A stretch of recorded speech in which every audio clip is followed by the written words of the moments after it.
Another drug plane lands in the north and two Belizean men face charges after they were caught in the area. Police say they were facilitating the landing. We'll have the full story. And two customs officers face criminal charges after they allegedly allowed a contraband cargo to land in PG. Also, a broken leg burglar goes to court. He jumped off the roof of a store he just cleaned out to escape the cops. We'll show you him limping to court today. Plus, Colchester says no more parties. You'll hear what happens to those who test the law. Also, no September 21st parade, but we'll show you how some true patriots celebrated on the streets of Belize City. We've got details of these and other stories in our newscast for tonight, Tuesday, September 22nd, 2020. Good evening. With your news, I'm Indira Craig.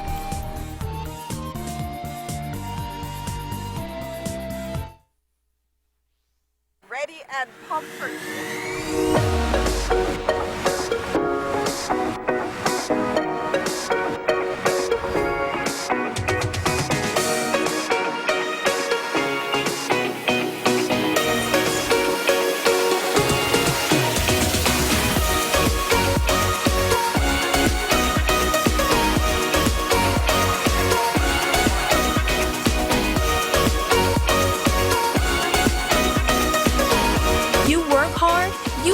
Hard. So you need a mobile plan that can keep up. Digi is now offering unlimited talk and text and double the data on all plans and up to 60 gigs for the Plus plans. All backed up by the fastest and largest mobile network.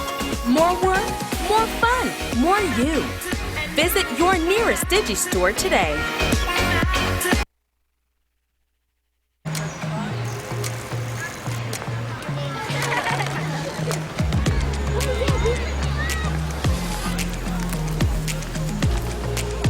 Grandpa, I want crystal water, please. Can I please get one crystal water, please? Okay, then. Thank you. Welcome.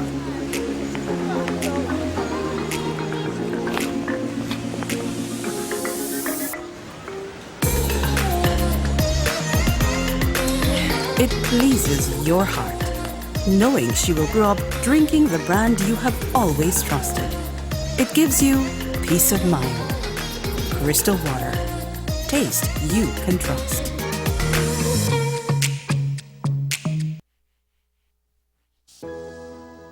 My name is Kira Pinello. I'm 37 years young. I was born in Belize City and I moved around a lot until I settled here in Belmopan. My day sometimes starts from like 5:30 in the morning because I would get up to go run. But during that period of time, that's when I gather my thoughts. Being a mother of two and a wife and an employer, you know, it's hard finding a balance to juggle everything, but we love what we do, so it's worth it. I'm technically a second-generation insurance agent. My grandmother was in the industry for over 40 years, and in 2015, she was diagnosed with cancer. And it's because of her encouragement and the support of the RFNG team, I decided to continue her legacy. I saw the love she had for what she did and the love she had for her customers, because it wasn't just about providing a service, but it was about creating friendships. I am your neighbor, I am your friend. I am your RFNG agent. Find your nearest RFNG agent on our website at rfginsurancepolice.com, where it pays to get it right. Some people you're right, and them still choose to show you hate. Willoughby has repeatedly proven himself to be a very unreliable person. He would therefore be another UDP 5-year disaster for Port Loyola. This is why UDP Dean Samuel said Willoughby suddenly ended his campaign to be the UDP standard bearer for the Albert Division. Party making off that I business, but why can't do it for you one personal reason that show, that not show. At the end of the day, you have people best interest at heart.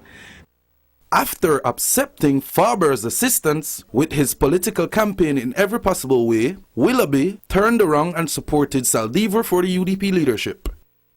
Mr. Farber and Mr. Saldivar, I recall, but Mr. Farber was a general on the ground in the city. who I remember being instrumental and putting his head on the line to support you in that convention. Are you being ungrateful? Are you being a backstabber? And I know, like Jesus, everybody have their own Judas, right? And Philip, in my opinion, was kind of double dipping. He was on Saldivar's side when it was convenient. He was on my side when it was convenient. Like singing April, Unconscionable Willoughby strongly believed that persons who were unemployed before COVID-19, including hundreds of single mothers, should not receive any financial assistance for hardship caused by the coronavirus. Willoughby made that point clear on 7 News Belize on April 7 when he said, "My political opponent putting up a post on social media, Facebook, saying that if you aren't working, you qualify for the government stimulus. If you were working and had stopped work, not work any at all, man." Finally, Willoughby supports the use of taxpayers' money to pay bills, but not to acquire land for the people. This is what he said on Love FM Morning Show on Monday, April 20.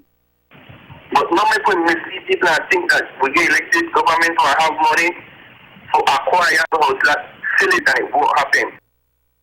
Reject very unreliable and unconscionable Willoughby in Port Loyola.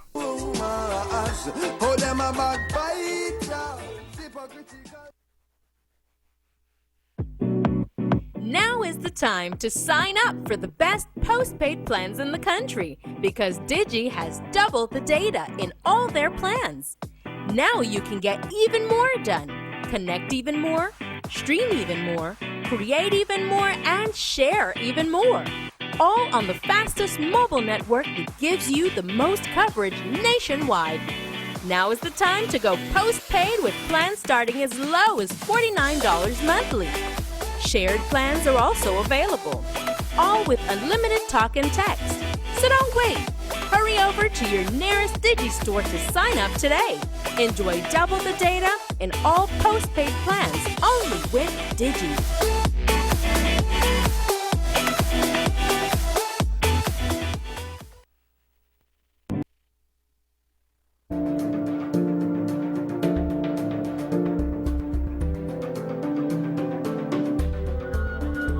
The Prime Minister needs to answer to us who are the directors of Goodly Limited. With that said, Madam Speaker, we want to know what is the relationship between Goodly Limited and Quick Stop Personal Finance Center Limited, Madam Speaker.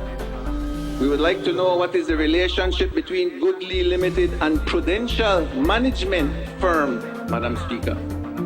And lastly, Madam Speaker, we would like to know what is the relationship between Goodly Limited and Gregory Maurice Anwar Barrow. To be asking questions about shareholders, how would I know?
You could call it an Independence Day special, a drug jet that landed in northern Belize before dawn on the 21st September.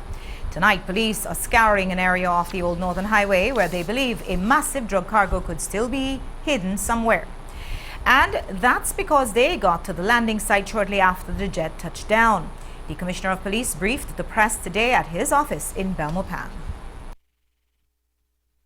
Sunday night, we received information of a trucking that had left South America and was heading in this region. Police and BDF teams were deployed to various possible landing sites in the north. We monitored the track throughout the night, and sometime around 2 a.m. Monday morning, we were told that the plane had landed somewhere in the north, but we could not have ascertained an exact location because when the plane dropped off the radar, we were not able to continue monitoring. And that's where the Mexican air support came in, spotting ground activity in the northern Orange Walk district off the old Northern Highway near the area known as London. The Mexican provided air assets that flew over and subsequently saw the plane in the area of Cruzalito and that Newland area. The police rushed there and found a Gulfstream jet that was empty inside, pushed in the bush. A recently cleared illegal runway, some light refreshments, and a lot of heavy equipment, including a bulldozer that had been hauled there on this trailer. Subsequent investigation into the landing of the plane led to the detention of 5 individuals. Those persons are in police custody as the investigation continues. One of the persons detained is the owner of the farm on which the plane landed. Another person is a Mennonite who owns a bulldozer that was also found on the scene. And we believe that the bulldozer was used to cart the plane off the road and pushed into some bushes. We also found a tractor with a bush hog that we believe was used to clear the area. A number of lights were found that we believe were used to illuminate the airstrip, or the place used the makeshift airstrip for the landing of the plane. We also found power saw that were used to cut down some posts along the road, and we found some motorcycles that we believe was used by some of the persons who assisted in the landing of the plane. Now police are ready to charge 2 of those 5 men. We should be able to charge at least 2 individuals, that is the owner of the farm and the Mennonite who owns the bulldozer, both of whom we have received reliable information and evidence to suggest that they were on site when the plane landed. If a matter of fact, the Mennonite and the owner of the farm had also left, but they were met by the police not too far from the farm after the plane had landed. So we could have tied them to the scene, and then when we subsequently checked, we found out that the farm belonged to one of them. And not only does the farm belong to him, but he also controls the gate. He had the key for the gate, everything. So there's practically good evidence against those 2 individuals, the bulldozer guy and the farm owner. The cops continued scouring the area today, looking for the drug cargo. Sir, where are the drugs? Well, like I said, we believe it is still somewhere in the country. We're trying to see if we can track it down. We don't think it has left the country. We're hoping that it is still here, and we'll be able to find it. Sir, any suspicions as to how the drugs were removed from the area? It was removed in 2 vehicles. I'm not going to go into specifics. We do got information that there may be some Mexicans involved in the transporting and facilitating the landing. And we must ask, was law enforcement involved? Empirical evidence or history has shown that the volume of drugs is tons, right? Usually, I think last time when you all had intercepted a jet, it was on to 2 tons of cocaine. I'm saying that I would think, even with manual labor, it takes quite a while to clear that out. Is there any chance that there was collusion by any element of law enforcement in facilitating this movement of what may be over a ton of cocaine? If there was, Jules, I could assure you that those elements would have been in custody. At this time, we have nothing to suggest that. In fact, police say their work over the past many months has deterred these flights. Through our efforts, we have been able to deter many from landing. If a matter of fact, I think this is our first landing in almost 4 months. And it is not for the lack of trying, because every night, including last night, we had tracking coming our way. But our efforts have been exceptional in deterring them from landing. But we cannot stop all of them from landing. The plane, which could not be flown due to deliberate damage done to it by these smugglers, was taken out of the area on a trailer yesterday. Again, police are certain that the drugs are going or have gone north, and because of the landing area, believe it has or will be moved by sea. And moving by sea is how a contraband cargo from Guatemala came into Belize on Saturday night. Tonight, 2 customs officers are facing criminal charges because of it. Seems they made a deal with an importer to open the Punta Gorda pier to allow the cargo in. The only problem is that the pier is closed by the order of their boss, the Comptroller of Customs. And the police are the ones who broke up that contraband operation. The commissioner told us more today. This is a very loaded cargo vessel spotted chugging along the PG, presumably from Guatemala, late on Saturday evening. Yes, Saturday night, sometime after 10 p.m., police got information of activities at the Punta Gorda Custom Pier. Based on that, the police went to an adjacent pier, and from there they saw a boat being unloaded. Police subsequently went over to the custom building and sought to get in, but they were denied entry. Eventually, the custom officer on duty came to where the police officers were, and the police asked the custom officer what was going on in the compound. The custom officer replied that it is a vessel that came in late due to mechanical problems. But the commissioner says there's no way this vessel could have been legal.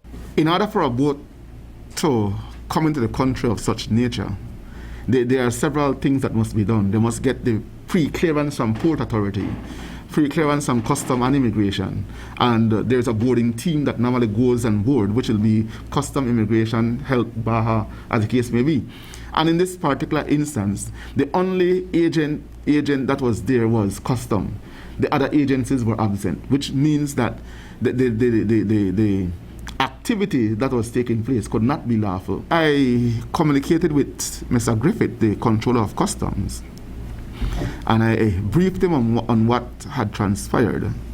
And right away he said, Commissioner, Punta Gorda port is closed. So there is no way that anybody should be bringing in any cargo or anything through that port, because that port is closed. But on Saturday night, the customs officers in Punta Gorda had that port open for business. What kind of business is anyone's guess. But these cargo trucks had already been loaded up. The 2 trucks that was supposed to remove the cargo from the custom compound were in the compound still loaded with the goods. And so I also directed them to take custody of the goods and the truck. We went through the investigation and we found out who is the importer of the cargo. And the importer of the cargo have said to us that it was the officer in charge of the custom port in Punta Gorda that authorized him to bring the vessel to that port with a view to get the goods into Punta Gorda town. So based on that, I also directed that the port commander be detained. The custom officers, both custom officers, the officer in charge and the one who was on spot, will be charged for inciting inciting the illegal entry of a vessel into the country and the conspiracy to cause a vessel to enter the country illegally. Were these customs officers providing this Saturday night service for a consideration? Well, I had asked the investigator to inquire from the importer as to whether or not he had paid for the services. And based on what I am told, the importer is saying no. So I don't know if there was some agreement that that would be the case, which I am almost sure that is. And you know that the importer himself, even if it is so, he is going to be reluctant to say so, because by saying so, he commits an offense as well. And while Commissioner Williams took major heat from Customs a few weeks ago for criminally charging a Customs officer, now he's charged too. And he says their actions left him with no choice. This issue of us allowing people from across the borders to come into our country without following proper protocols put us at risk as well. And so whenever we have these activities, there is not going to be any reluctance on my part to enforce the law. It is my duty as a chief law enforcement officer to ensure the laws are enforced. And I'm happy that the controller of Customs was more than willing to assist us with this investigation. And most importantly, he was very truthful, because he told us unequivocally that the port was closed.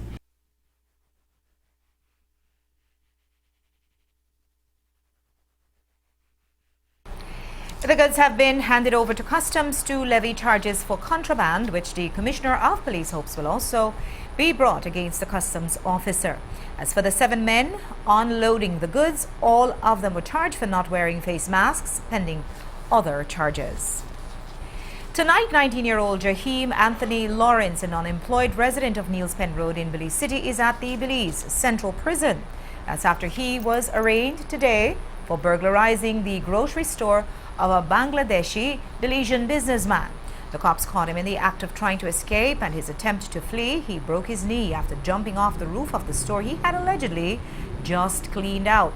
The owner, Rajul Islam, told police that between Saturday night and Sunday morning, someone broke into his business place, B. Barcia Grocery Shop, and stole an assortment of alcoholic beverages, sports drinks, snacks, cigarettes, grocery items, and cash, to a total value of $1,405. The cops got the call while the burglary was still in progress, and when Lawrence realized that he was going to be caught, he allegedly jumped off the roof of the building. He ended up breaking his right foot, and that injury allowed the cops to catch him and find some of the stolen items in his possession. He was taken to the hospital and shortly after that charged for burglary. We'll get to his arraignment this afternoon, but first, here's what the cops had to say about the case this morning.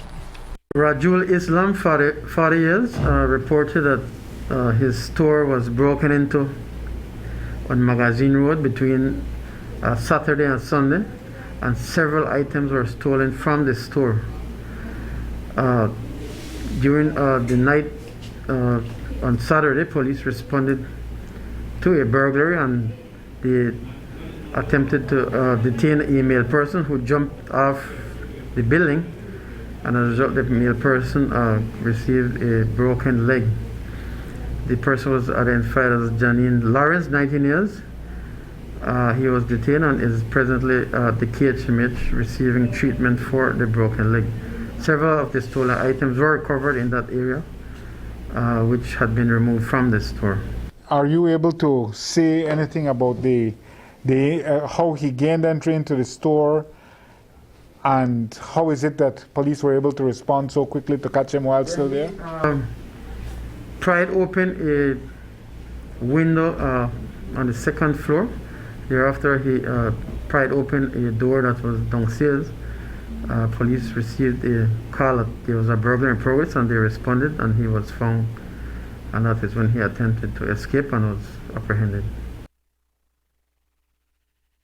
Lawrence was escorted to the Magistrates Court today with a cast on his right leg. He was arraigned before Magistrate Kadeem Palmer on the single charge of burglary.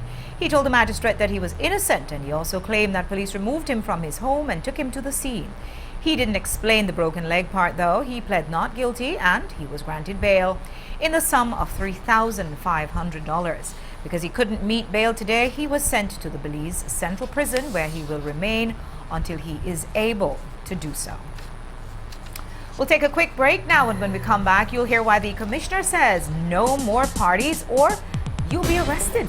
Plus, later on, the ride of the Patriots. We'll show you how two staunch Patriots spread the September spirit yesterday. Don't go away.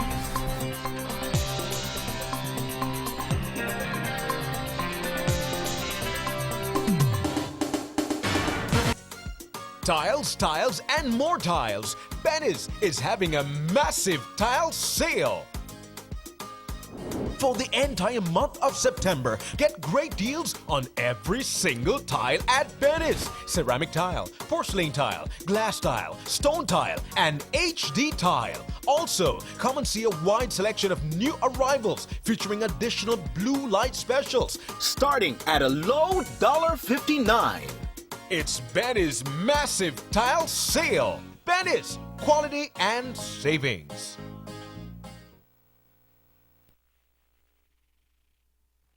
Price Premier Products Limited has been proudly serving Belize for many years. We aim to serve you better and are pleased to announce our new office with convenient parking at number 1728 Chetamal Street, Belize City.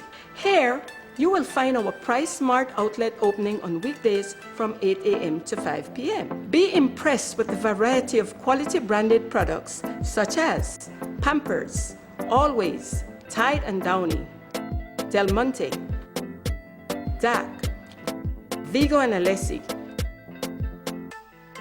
Duracell, Crystal Farm Cheese, Linda Powdered Milk, Great Lakes Pork Tails, Ground Coffee, Authentic Gillette for men and women. We distribute many of the world's top and finest brands to supermarkets and stores nationwide. For authentic brands and quality products, visit us today. Price Premier Products Limited, importer and distributor of fine quality products. Ready and comfort.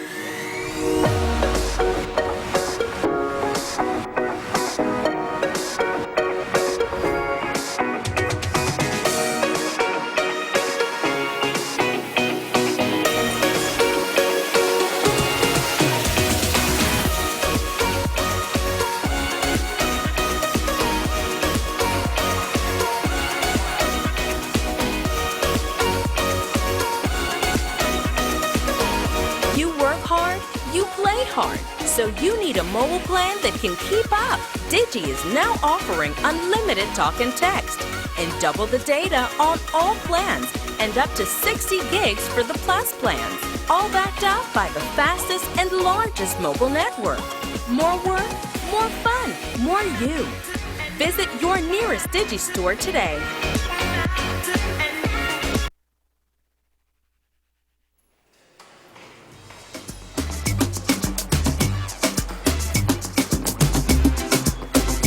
Bellykin got your back. What you mean?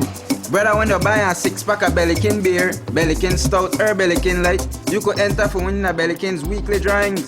What are the prizes? Over 10,000 in a weekly prizes, including Bellykin beer, Bellykin bar tabs, and cash. With your purchase on a 6-pack, scan the QR code or visit bellykin.com/win to enter your unique 6-pack ID. But make sure you keep your 6-pack cartons for proof of purchase. Why? Bellykin really got the back with the purchase at every 6-pack. Bellykin, the beer of Belize.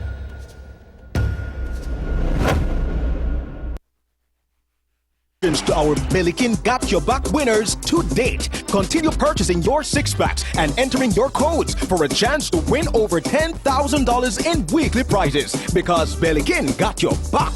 Bellykin, the beer of Belize. It's Brothers Habet's big September celebrations, patriotic sale, and we got super deals all month long, like 15% off all our quality decorative paints. You can wave your flag too. That's Berger, Domestic, Dutch Boy, and Penta. Plus, get 15 to 30% off tons of items store-wide and lots of good stuff on clearance, including tile. So come into Brothers Habet on Barrack Road to celebrate your patriotism all September. Brothers Habet wishes all Belizeans a happy and safe September celebration. I'm Chef Sean Quillen, and I got a nice surprise for you today. Take your cooking skills to a whole new level with Glazed Out, TNC's first ever cooking show with culinary expert Chef Sean Quillen. Tune in every week for exciting Belizean cuisine and some of Belize's biggest names in culinary art and culture, and watch as they create unique and delicious meals that will surely excite your taste buds. Glazed Out in the kitchen with Chef Sean. Belizean food, on another level. Premiering only on TNC 10.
The nude body of a Belize City man was found on the seafront near the House of Culture on Sunday. He has been identified as 47-year-old Orlando Velasquez, a resident of Rivero Street who is also known as Early Bob. Shortly after noon, police were called to the area and found some traces of blood but no injuries, which would suggest that he was the victim of some violent attack. At today's press briefing in Belmopan, the deputy head of the National Criminal Investigations Branch briefly discussed the case and what the cops know so far. On Sunday, the 20th day of September 2020, police visited an area near the House of Culture in Belize City, where they saw the motionless body of a male person lying face up. The person was taken to the KHMH, where he was pronounced dead on arrival. The person was identified thereafter as Orlando Velasquez, 47 years, of Belize City. No signs of violence was observed on the body, and a post-mortem examination is scheduled for today to determine the cause of death. Sir, do we know what he was doing out in that area? We do not know what he was doing there. When was the last time he was seen? He was last seen by his family members earlier that morning, and then he was found by the House of Culture.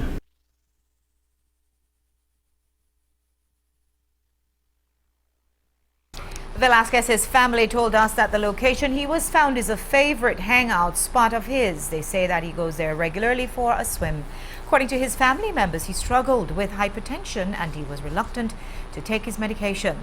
They are now waiting for the results of the pending post-mortem, and one of his family members told us that she hopes it will determine that he died of natural causes.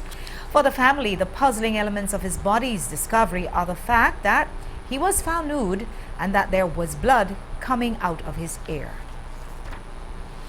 This weekend, the news went out that a Belizean had been shot and killed in Roatan, the island just off the northern coast of Honduras.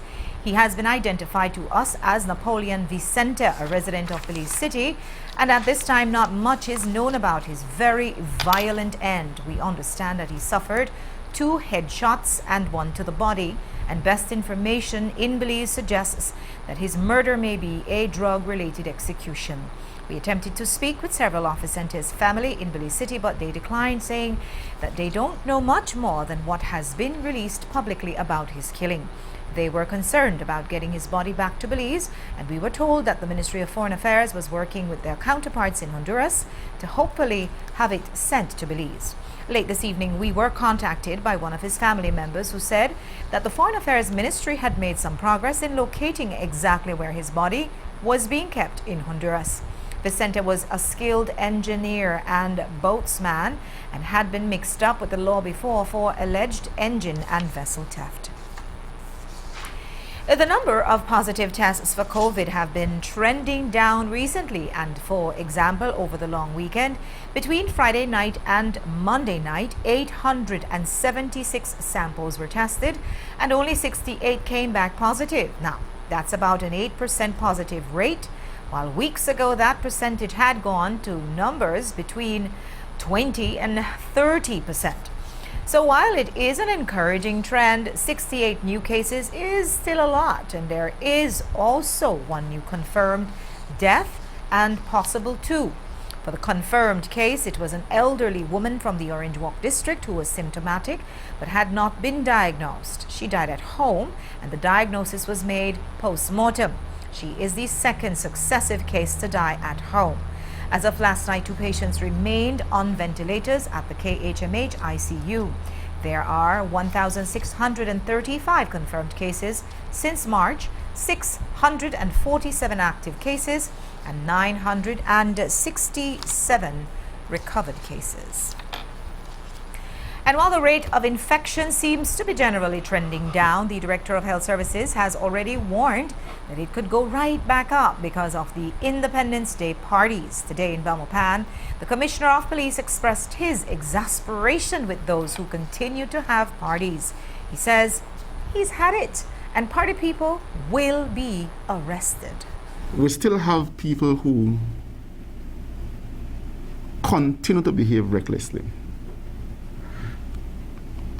Persons who continue to have social gatherings. May I remind people that the quarantine regulations clearly states that no person shall host any party of which they are inviting anybody from outside the household where the party is being conducted. So I still can't understand why is it that every day the police have to be called to activities where persons are having parties. And to some extent, I'm upset with the police too, because when the police go, they warn and send home people. And I just sent out a directive to them yesterday that we are not ambulance. We don't warn. We need to arrest some people so that they get the message. Nobody is going to take us seriously. Nobody is going to take these regulations seriously. Everybody will continue to behave recklessly, and then they're going to put us all at risk again. The Prime Minister said yesterday in his speech that the number of positive cases are going down. That is true. But if we continue to behave recklessly, then that will reverse again. I spoke to someone yesterday and I said to me, he said, Commissioner, there is no more COVID-19. I said, where you get that from? He said, they don't have much cases anymore. I said, well, they don't have much cases anymore because people, to some extent, are complying. But the minute we drop our guards and everybody begin to behave recklessly again, we'll go right back to where we were 3-4 weeks ago. So I want to make it emphatically clear to the viewers, and I hope that when I play this piece on the news tonight, that the police will be cracking down on those persons who have the propensity of hosting private parties at their home, inviting persons from outside their household. And once you're caught, you will be arrested. And you might even end up in quarantine at Baldebekan. So try to stay away from that. And those party people also put police at risk since they have to go break up those parties. At one point, there were 42 law enforcement officers infected with COVID. Now, that spread out between the police, the Coast Guard, and the BDF. But the largest numbers were with the police. The commissioner today said that position has improved. Are you able to give an update on the status of how many police officers have COVID and their conditions? I don't think at this time it is more than 10. Majority of our officers have recovered. Thank God for that. And the amount of officers getting infected now is not as much as before. So I think right now we have about 10 active cases.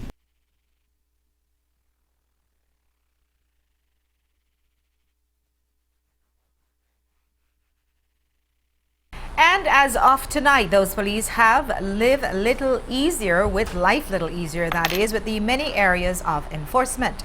A new statutory instrument has been signed into law, and it allows limited church services and restaurant openings. The new regulation, that is, says that churches can open with no more than 10 worshippers in attendance, and restaurants can resume dine-in services, but only with a reservation only and with no more than 10 people. For the past 4 weeks, restaurants have only been allowed to open for takeout services. And by the new regs, quote, the Director of Health Services must release the names of all COVID-19 positive patients to the Ministry of National Security, end quote. This is likely to clash with patients' confidentiality considerations. And while there is that slight relaxation in regs, the BTIA is pushing for much more. In a letter to the National Oversight Committee dated yesterday, the Belize Tourism Industry Association says that all the stringent protocols in place for travel to Belize may deter tourists from even considering to come to Belize. The BTIA gave a synopsis of the coronavirus outbreak and the impact in Belize in the last 6 months. The release then goes on to list the number of questions to consider along with recommendations.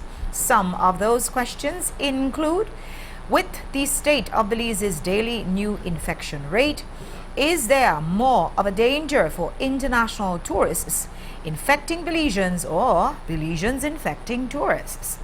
With the state of Belize's daily new infection rate, is there more of a danger from international tourists?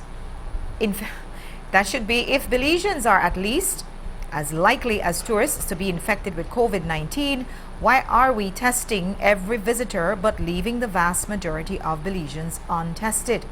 By insisting on a complex set of protocols to even get into the country, might we be needlessly discouraging most tourists from even trying to visit Belize? Why is it that Belizean hotel guests staying at the Golden Standard hotels as foreigner tourists are allowed to come and go as they please, travel countrywide, unsupervised, and socialize with anyone of their choosing, while the visitors are confined to their hotels? The BTIA recommends to the National Oversight Committee that the arrival process at the PGIA should be simplified. If a visitor arrives with a negative test, they are processed through immigration or given a rapid test upon arrival, with results given on the spot or sent to the visitor or hotel.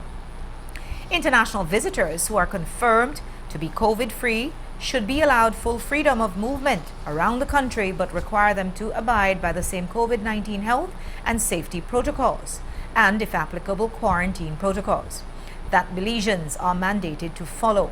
All tourism services providers should also be required to meet the requirements for Gold Standard certification in order to operate freely.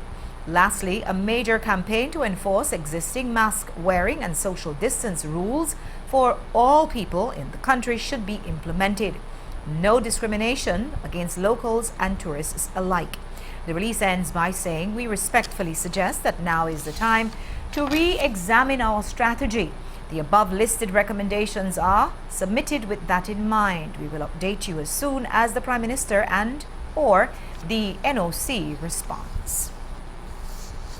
And COVID was also the top item at yesterday's downscaled official Independence Day ceremonies in Belmopan. Jules Vasquez has the report. For Prime Minister Dean Barrow and his family, it was his last ceremonial walk on the 21st September, and probably his last inspection of the Guard of Honor, an eventuality that his ailing back is probably thankful for. And for the other two men making their official entrance on a warm Monday morning, Patrick Faber and John Briceño, one of them know that they will be walking in the Prime Minister's shoes 1 year from now, making that main entrance. And before a COVID-limited audience of just about 20 persons, their speeches both suggested that aspirational feel of the last September in a Barrow administration. I have been delivering Independence Day speeches for over 20 years now, either as leader of the opposition or as Prime Minister. I do so one last time today in circumstances that are the most taxing in a generation. In the weeks ahead, we will go to the polls to decide how we will get through these troubling times. This is our appointment with history. We get to decide if we want to live in a country where we will say no to corruption and cronyism, no to lawlessness, crippling poverty, no to mismanagement and incompetence. We must decide if we want a fairer, more prosperous nation where everybody wins, or if we want more of the same. The open government that I envision means that secret deals and large sell-offs can no longer be tolerated. And it means that true partnerships between labor, enterprise, government, and civil society has to be forged and maintained. That, ladies and gentlemen, I can assure you, is what a continued UDP administration will aim for. And while they campaigned for the future, the Prime Minister spoke of the present difficulties of COVID-19. I am certain that we will defeat this COVID-19. Even as I speak, there is qualified good news.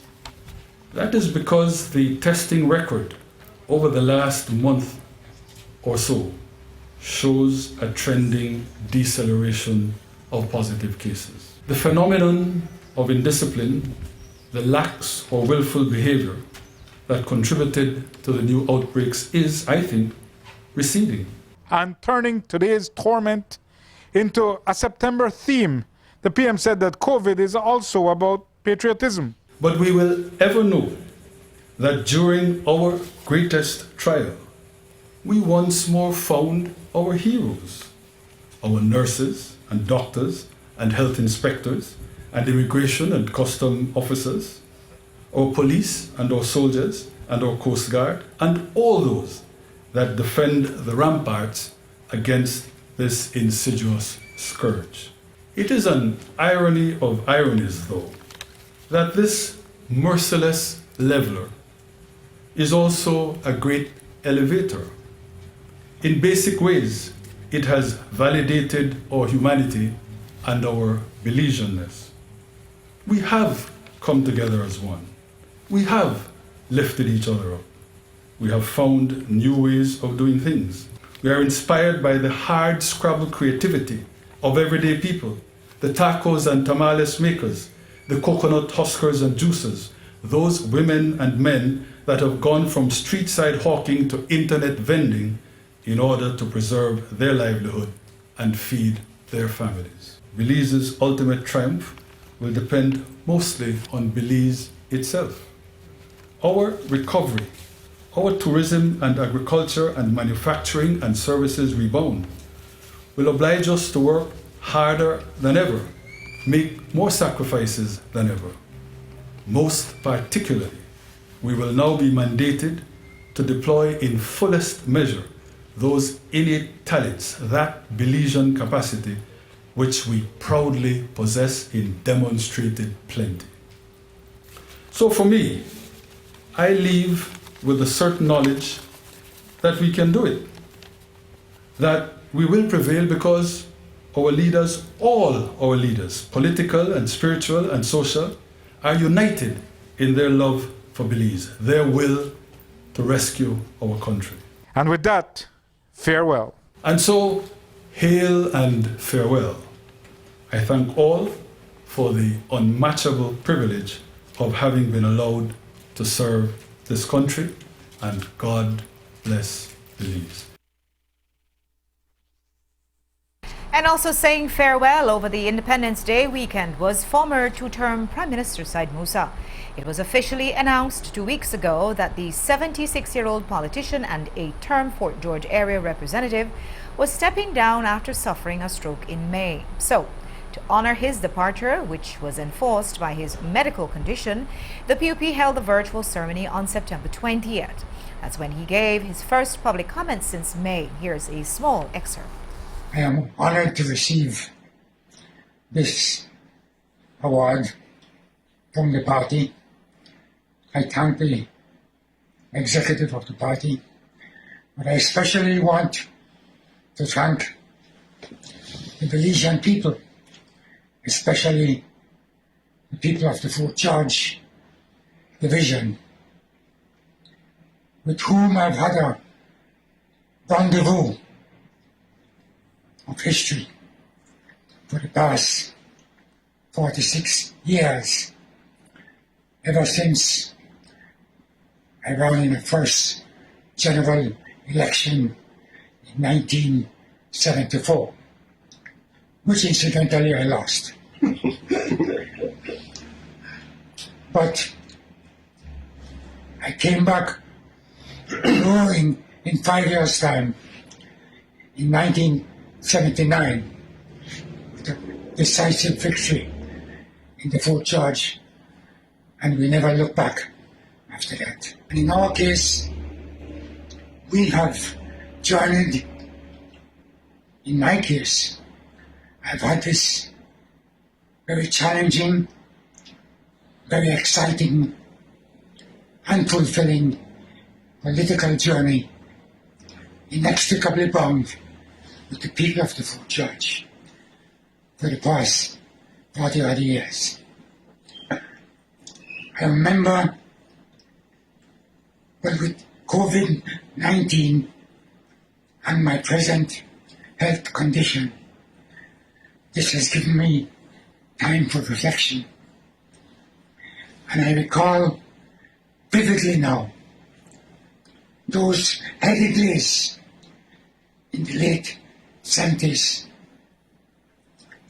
when I was privileged to work alongside the architect, the father of independence, George Price, as we struggled for independence. As we have reported, both Right Honourables Musa and Dean Barrow have both served 36 years in Parliament, while Barrow has the longest term of continuous service from 1984 to present. And we take a break now. When we come back, the ride of the Patriots. Don't go away.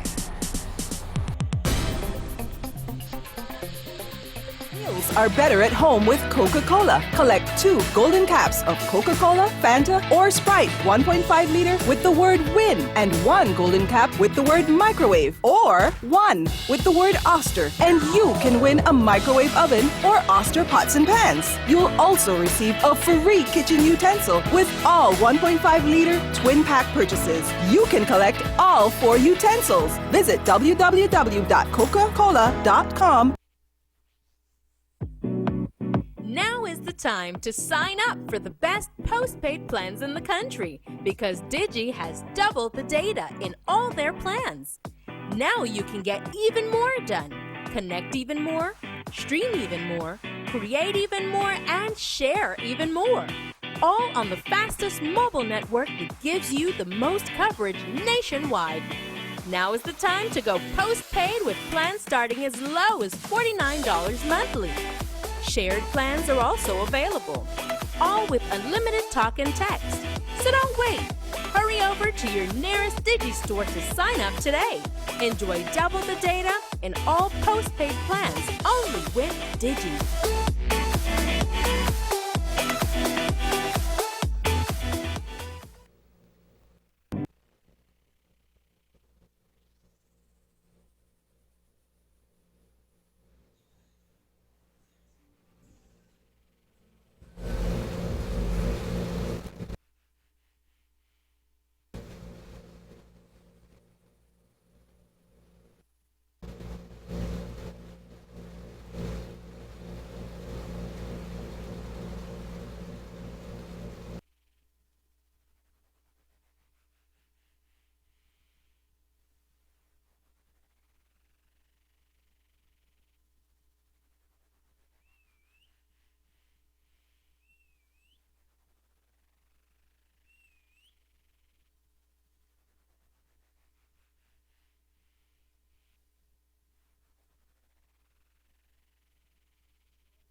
Before the break, we told you about the retirement ceremony for Said Musa. His son, Henry Charles Usher, is in the process of succeeding him as the PUP standard bearer in the Fort George division. And apart from the UDP's candidate, another challenger has emerged for that electoral seat. That new aspirant is Will Mejia, the independent politician and border activist from Toledo.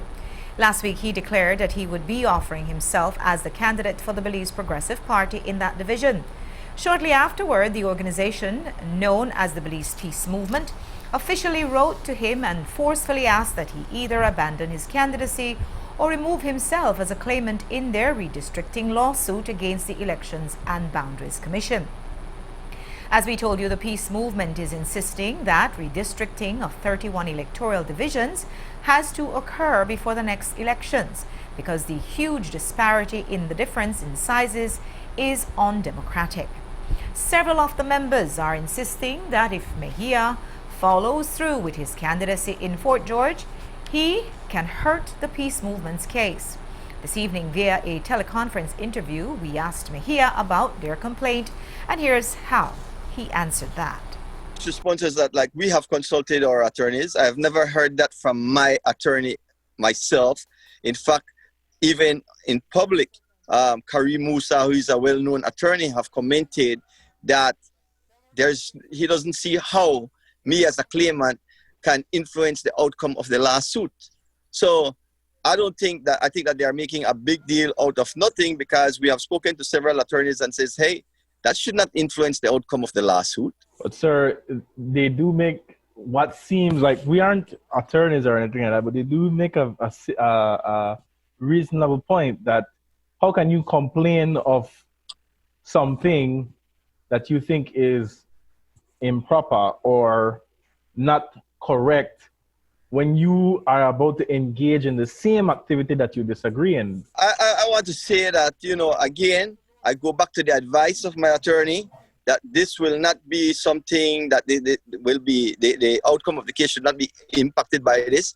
And then also I understand that some, it's not the entire executive that had signed off on this, because if you check the BPM executive, you will see that several members did not agree with them.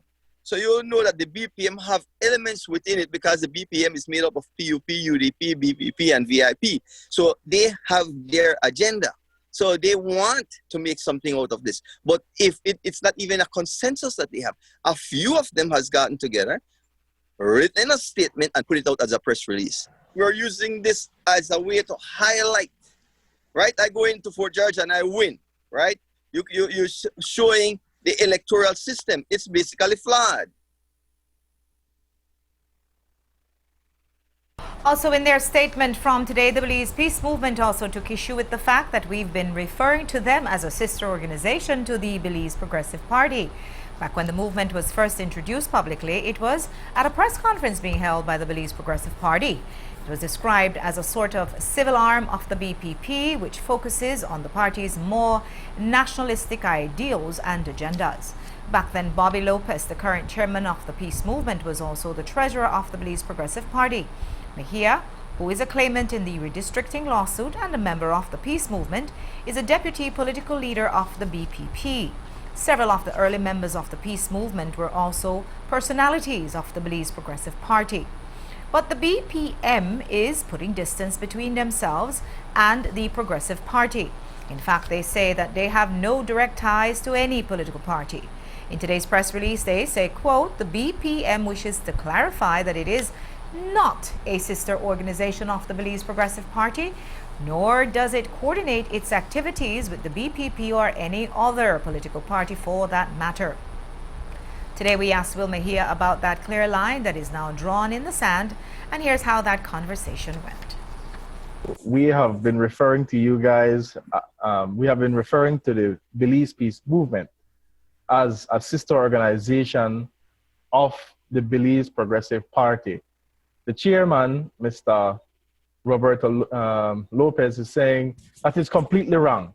Wasn't the BPM introduced to the public in its early stages as a sort of an arm of the BPP? Exactly.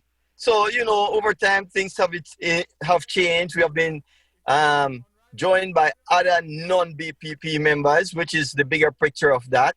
But they cannot deny that BPP was one of the founding members of the Belize Peace Movement. And I think that is very accurate for you to describe that. At the same time, we have members from UDP, we have members from VIP and from PUP that's members of that. And hence, this is where the controversy come in, because when you look at the people who have signed off and agree with the release, like I said, it's not the entire executive, and it's elements who are outright PUPs that's in there. So, and VIP.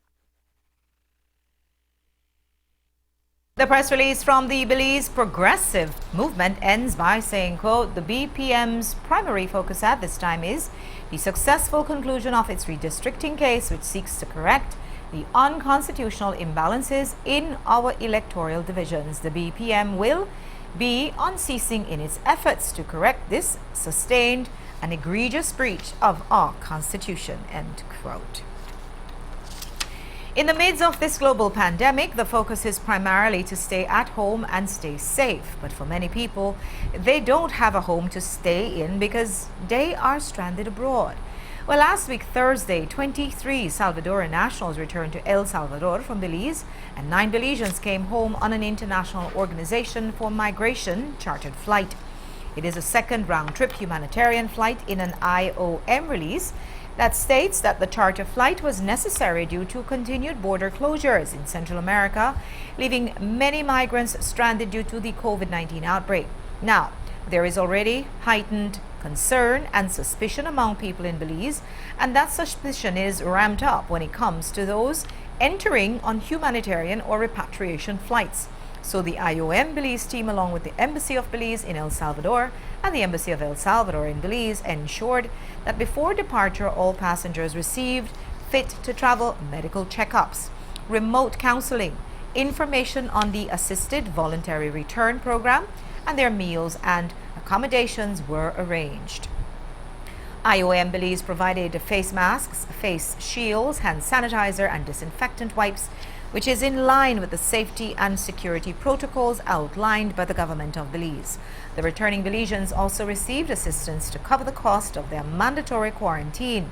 The release ends by saying since AVR program operations began in June of this year, IOM has contributed a total of US $30,000 in quarantine and transportation, helping 47 Belizeans who returned home. IOM humanitarian program aims to provide a safe and dignified return for migrants who wish to voluntarily return to their countries of origin but do not have the means to do so. 2 years ago, in October of 2018, government took the big step to pay for 2 dialysis treatments weekly for over 90 persons with end-stage renal failure. But the number of needy new patients continues to grow, and tonight, Minister of Health Pablo Marin has announced that all persons presently on the government of Belize hemodialysis program waiting list will be receiving 1 free dialysis treatment a week. Presently, there are 30 persons on that waiting list. A statement from the ministry says he saw the need to further expand the program after taking into consideration the financial constraints families are faced with due to the COVID-19 pandemic.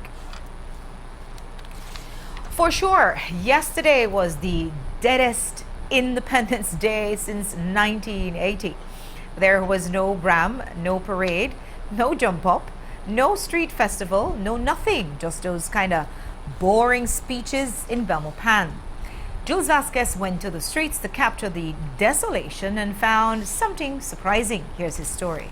On any other 21st of September, this area of North Front Street would be thronged with thousands of sweating students.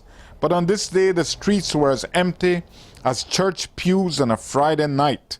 For the first time since independence in 1981, there was no students' parade clamoring through the city's main arteries.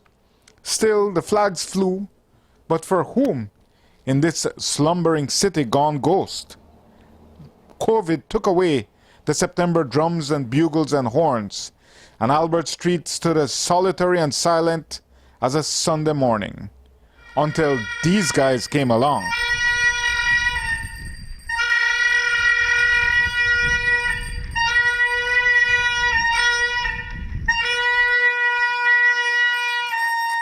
Who are they and why that sound?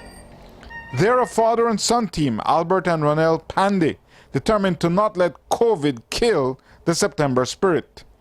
Dressed hair to head to toe in patriotic colors and themes with customized part wooden bicycles festooned with patriotic and COVID safety messaging, the family Pandey is all about patriotism. It's slow right now, nobody up on the street. I don't worry about that. But all I know that I have my son with me, Ronel, and I have God with me. So we come out here and we show the people that we have the courage. I'm like proud to be like out here. At least we are independent. We are fully Belizean to show that we are here to show we have things to do out here. We don't worry about the people. But he does worry about COVID. That's why this handmade bike had its own hand cleaning station. First of all, we come back and we deal with the hand washing, you know, the hand washing.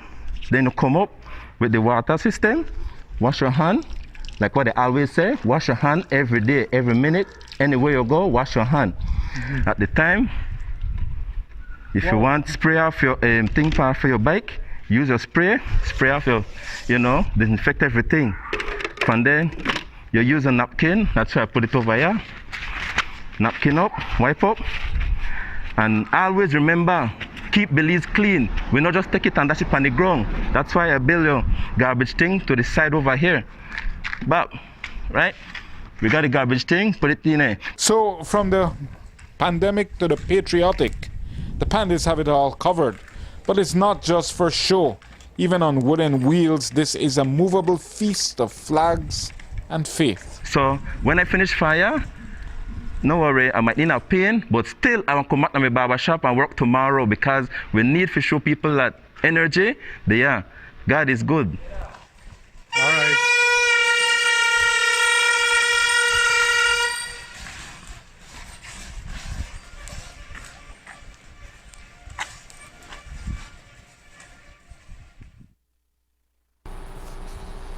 Our next story is about me. This one was not on the running order, thanks a lot, guys. Tonight marks 25 years since the first time I sat at this news desk, September 22nd, 1995 to September 22nd, 2020. It's been quite a ride since then, filled with a consistent duty, the occasional improvisation, and what is hopefully a lasting relationship with, well, you, the best part, the viewers. To mark the occasion, Cherise Halsall spoke to 4 of my colleagues from various points in the journey. Here's her retrospective piece about my 25 years on the air for 7 News, which you and I will both be seeing for the very first time right now.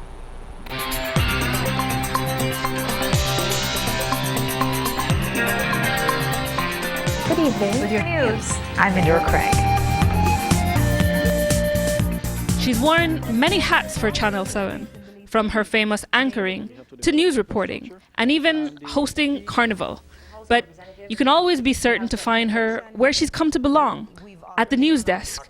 And from deep in our studio archive, here's a look at her first night ever reading the news. And police are investigating a September 21st shooting in Belize City to see if it was self-defense. More on this coming up after the break. Good evening, I am Indira Craig. She's come a long way since then, and in the days leading up to her 25th anniversary as an anchorwoman, I spoke to media colleagues from the old and the new school about the impression that Indira Craig has made on them. I recall first seeing her read poetry. I think it would have been around the mid or early 80s at a recital at St. Mary's Hall in Belize City. And I saw then immediately that this was a young person who had a tremendous amount of talent. And when it came a few years later, when it came time, as our video production company grew and we were looking for talent, she certainly came to mind very early on. But when Indira started on Channel 7, I'm not saying that the Channel 7 broadcast was deficient necessarily, but she brought a new dimension to the newscast, and that one great talent that Indira has is she can channel Jules extremely well. So when, and the way he writes, it's not everyone that can pick up that style and put it out very easily. It takes some practice. She's good, period. I won't use that phrase, oh, she's good for Belize, or anyone is good for Belize. She's a very competent anchor woman and newsreader. She's good, I have to say. Indira has shown that she has a lot of class. Having had to spend 25 years under those oppressive, treacherous floodlights in the studio and still look as beautiful as she does, can tell you that she has a lot of grit, a lot of stamina. We all know that when you're working in a news organization where you're dealing with limited staff and there's so many news stories to cover at any given time, there are deadlines to meet. And in Indira's case, she has been one of the few journalists that I have worked with that has been able to work under so much pressure and still maintain grace, calm, and her composure. And apart from earning the respect of these veterans, she's also had an influence on young people who came up with a mental imprint of that iconic sign-off. I'll be back here tomorrow, and until then, have a great night. Well, to be honest, I just thought she was a pretty news lady. Who she is as an anchor is exemplary, because I just love the way that she is able to bring life to something as boring as a news story just through the use of her voice and her expressions and the way she puts herself into a story when she's reading, Looking at her delivering the news as a child, I think I used to think that she was the person who maybe even came up with the news. I thought she was maybe the person going out there and finding out what's happening. I never just thought of her as an anchor. She was the voice of news and everything that was happening in Belize for me at the time. And that authoritative presence also infected our former Friday night news anchor, Robin Schaefer. I think like most households, she is a figure that, you look forward to. There's a kind of reliability and consistency there. So once you see her face, this is the news. She experienced it firsthand 10 years ago when she was just a 7 News intern. I met Indira in 2012 when I was working as a newsroom assistant. So that's like rolling the prompter, picking up papers, handing the paper to Indira, sometimes while she's reading the news. And seeing her in action was very impressive. And from taking it in on the newsroom floor to the anchor's chair, Robin learned firsthand how difficult it can be. You have to be able to just completely remove yourself from distractions. That means reporters running through the doors if there's an update in a story or whatever the case may be. You're juggling a lot, but the whole time there's a camera on you and you're smiling and reading. So I was really impressed. I was intimidated and terrified at the thought that when I would do it. But it hasn't been all sunshine and accolades. With any measure of celebrity, there can come a measure of scandal throughout a career. And I think being able to handle that as well really shows character. Indira has been able to weather those storms on a private level in terms of my relationship, and I can only speak from my relationship with her. She has handled herself well. She has not gone out there to rebut in the circumstances that I know, but she's allowed people to freely make an opinion and an impression of who she is. But because Indira is so confident of who she is, that has been like water off her back. Go head to head almost every night. Indira has in fact been at it longer, but I think in general, an anchor establishes a very unique relationship with their audience. Frankly, I think it depends on whether you're a man or a woman. I think, but those kind of relationships in the viewer's mind are very important. People have their favorites. I've heard people arguing vehemently in bars over who is their favorite anchor.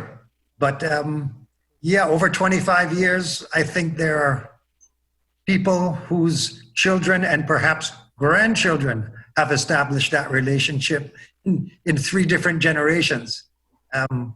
That's pretty cool. I think that has earned her a permanent place in the hearts of Belizeans. It has given her so much credibility as the voice of news in Belize, and just that familiarity that people feel to her. Indra has like a heart of gold, you know.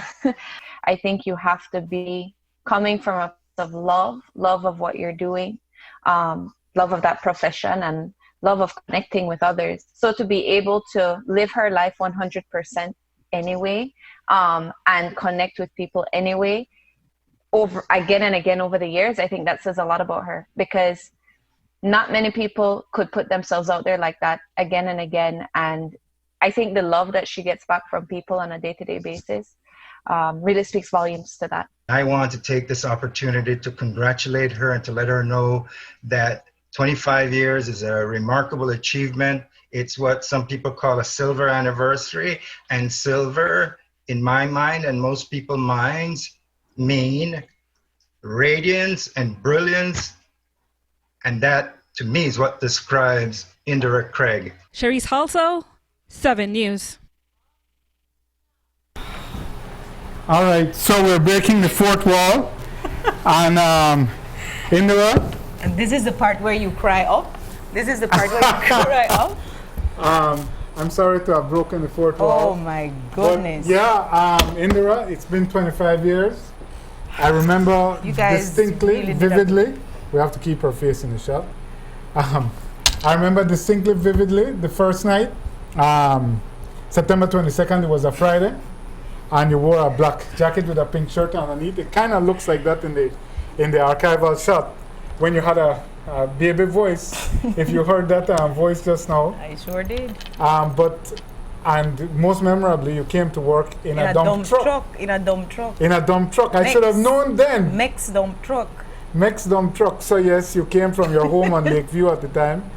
And I was waiting, and I see a dump truck pull out, and Indra gets out. At that time, we were up the road. So I should have known from then that we were in for quite a ride, and that maybe punctuality wouldn't be really. But no, you know, Indra, it's been we broke the fourth wall tonight, as they say. But you know, it's just outstanding, your consistency, your contribution, and I have been 26 years and some. And you've been exactly 25 years, but my years, I suspect, have been on Pine Ridge Road, while yours is on the Northern Highway. Yours is on the smoothest road. Do not believe a word of that. That is not a fact. We've been doing it together for almost the same number of years, looking at us both. Off-road miles versus highway miles. But the thing that I want to say, Indra, is that I think I don't know that anyone has been on air consistently doing one program for 25 years. I think Chief at Love FM has been on air for infinity. But I'm saying to be delivering the news consistently for all those years, it's multi-generational, and I don't want to say too much about it, but your agelessness and your consistency and your style are really remarkable, that you've continued to build over the years, and people don't understand how pressure-filled this job is, and that how much harder it has gotten, because we have so much more news now. When you started, the news went for half an hour, and now it goes consistently for an hour and a half. Without election season, of course. Without election season, yeah. So, but I'm just saying that it's so hard to maintain. If you tell anybody, do anything for 25 years and maintain such high standards of personal presentation, visual presentation, stylistic presentation, it's really a remarkable accomplishment. We could frame Jules right now. This is frame worthy. Just let me say this is frame worthy. No, it's I know. You know, like all 25-year relationships, we have our adversarial moments. Oh, yeah. But you know, what amazes me is that at 1995 you were so fresh and like you know, like Stuart said in that piece, a new dimension. But you still are, and it's really a remarkable accomplishment, and we're very proud that you're still with Channel 7, and we hope you continue to be so, and to maintain your very high standards. Most memorable moment on the news? Swallowing a fly, a conchus. A conchus. Where is that video? You guys have to find it and play it. I swallowed a fly, and I've had a lot of memorable moments. You guys have done me a lot of crap. Literally, we don't even want to start that, but I'm humbled and I'm honored, and a big part of just loving this whole process has been my viewers, the connection, the relationship that everyone has given me to come into their homes for so long. That's been the absolute best part of this ride. Never expect this.